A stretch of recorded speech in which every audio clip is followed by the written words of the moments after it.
shacabkii ay ugu tala galeen inay baabiyaan ma aysan soo gaarin banaanka laga hortago qabalaha banaankiisa ay dagaal ka dhacay dagaal aad u xoog badan oo waxba la isula hadhin oo labada dhinacba gurmadiyo degdeg isla markiiba ay soo gaareen ayaa horta meesha ka dhacay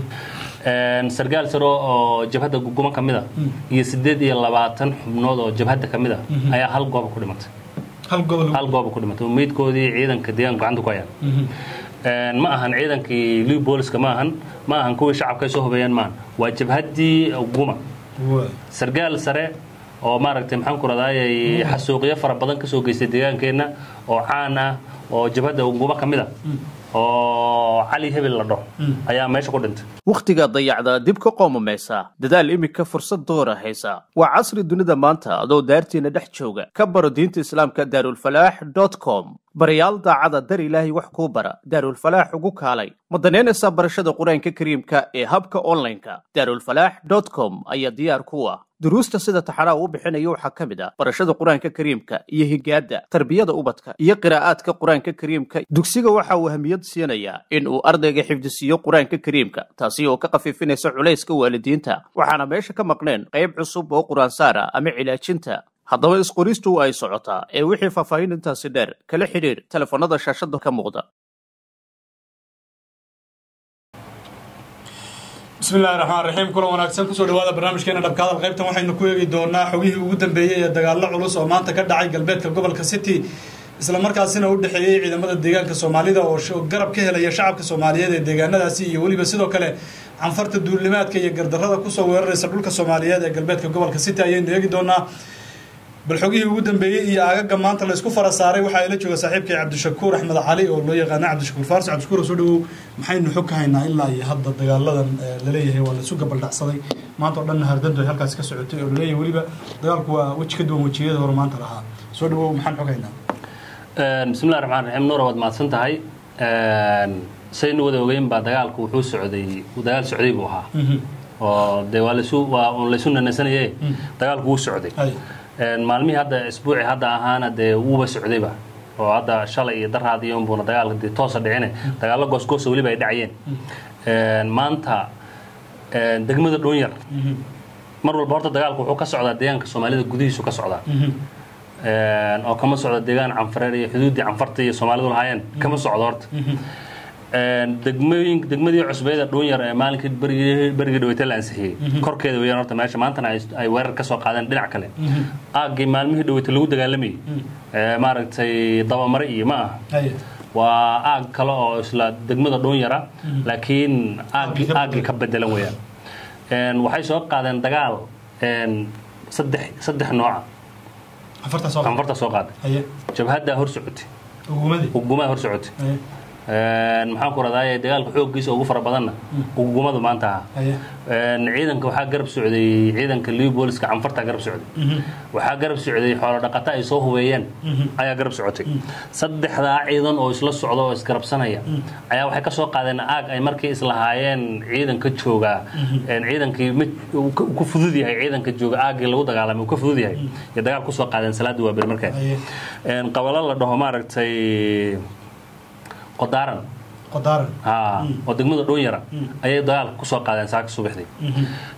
ciidanka deegaanka oo warbixinta hayay ciidanka Liu Poliska saraakiisha maaragtay shaqaalayaasha halka ka howlgalay oo warbixinta si buuxda u hayay iyo ciidanka maleeshiyaadka oo aaga si xoogan u joogay ayaa dagaal iska caabin ah kala hortagay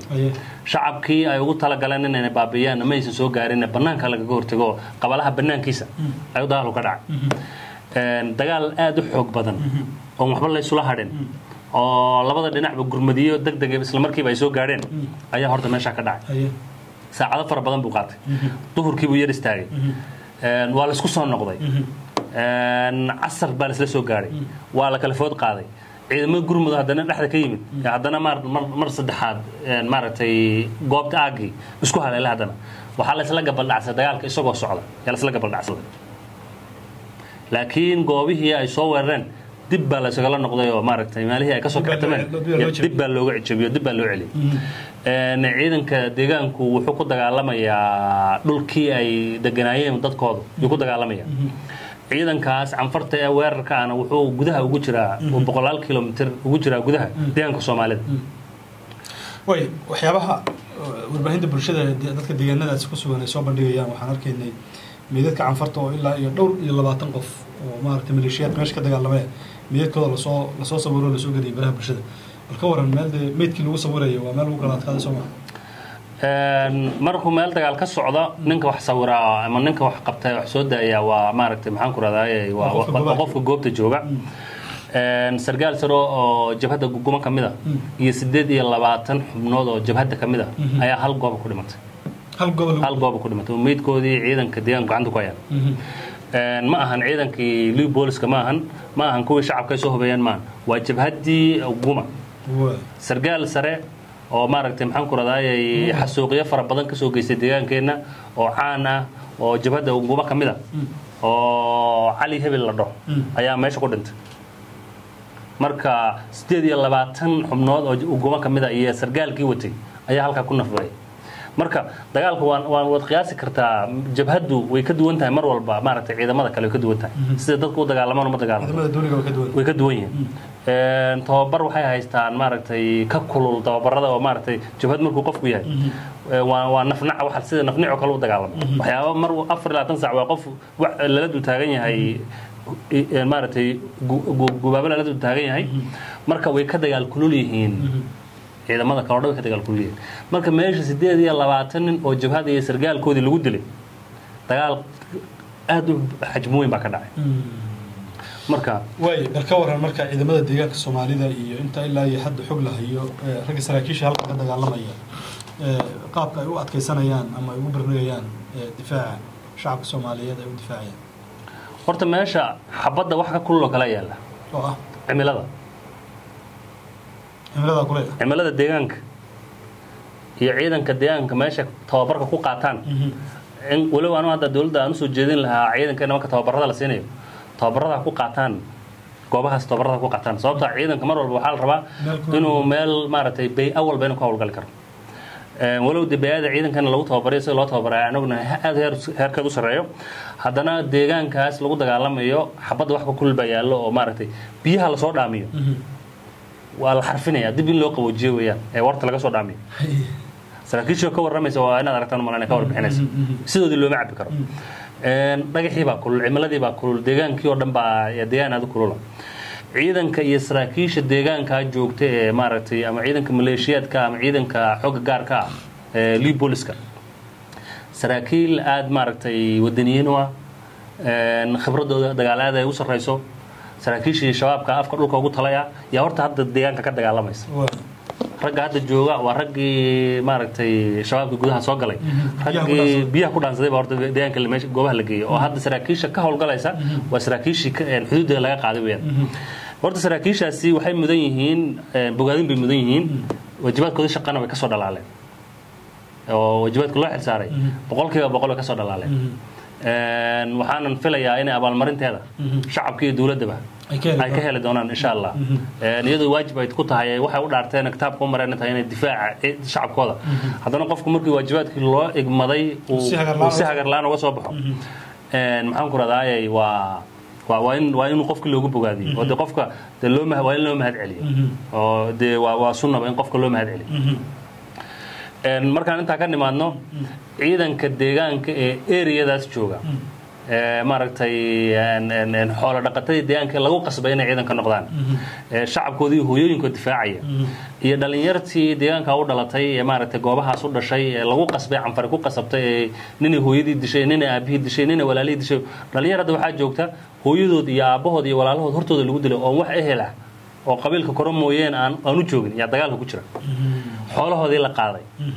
dhulkoodii laga soo barakiciyay nin gurigu ku dhashay la qaatay oo xoolihiisii la qaaday oo hooyadii iyo aabihii iyo gabdhahoodii isku meel lagu laayay difaac intee laag buu gali karaa dagaal intee laag buu gali karaa dhalinyarta deegaankaasna si hagar la'aana ayay u dagaalamayaan walow gaab uu ku jiro ganacsatada shacab yahow boqorani waa bishaaro maante guryihii batee marka ay baratameen waxa buugga galay oo bilic looga haray guryaha ay dhisayso shirkadda Farjano Apartment Limited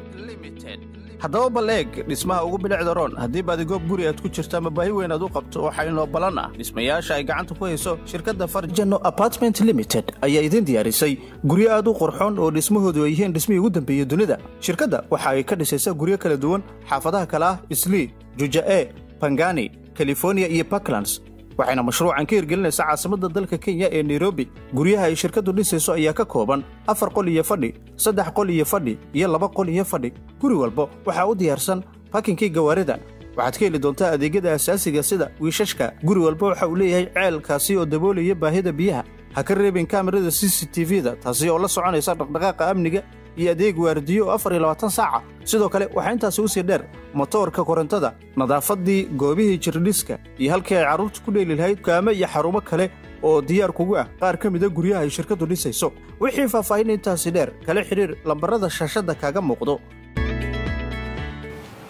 oo qaabka canfartu u dagaalamayso ganacsatada u dagaalamayaan oo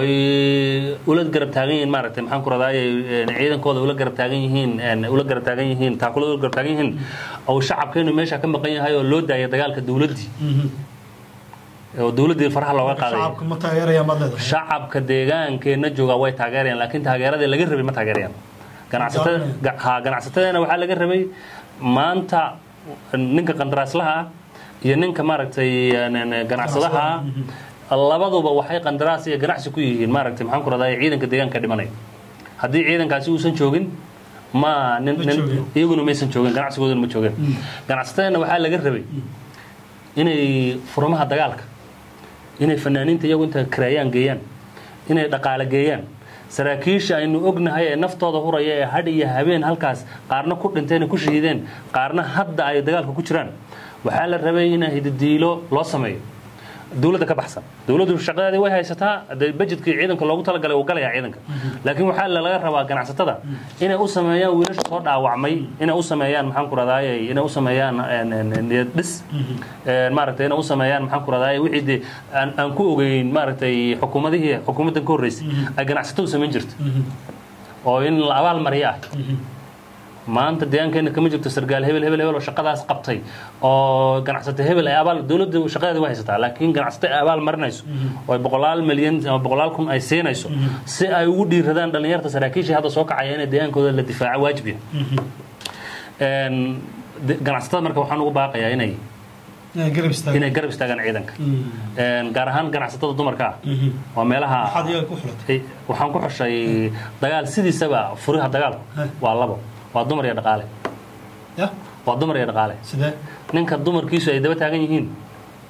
ma soo waamanaya. waad arkaysa wixii ku dhacay nimanka khawaarijta ee deegaankana soo galay in ay dhalinyarta ku dhaansadaan. waxaa sababay gabdhaha sababayay, sababtaa gabdhihii iyagaa dagaal ku jiray. gabdho badan baa isbitaallada jijiga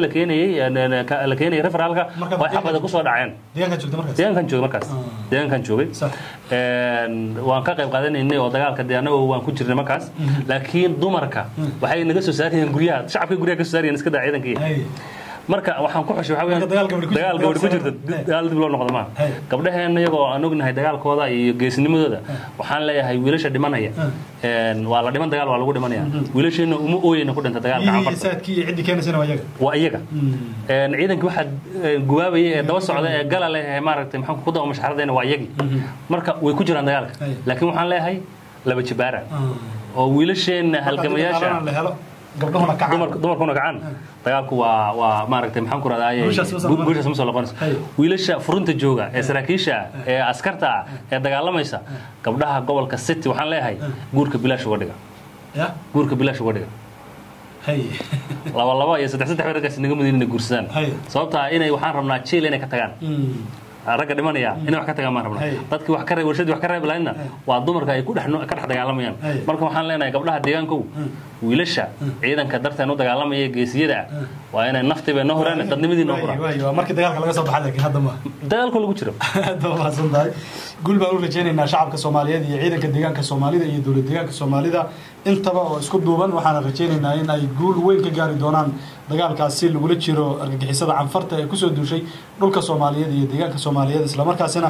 damaca waalan uu ka hayo sidii ay u qabsan lahaayeen una barakicin lahaayeen shacabka Soomaaliyeed taasi oo ciidamada deegaanka Soomaalida iyo waliba shacabka gobolka City oo isku duubani ay ma yidhaheen damacaasi ka yimid dhinaca anfarta intayn markale kulmi doono guuliyo gobonnimo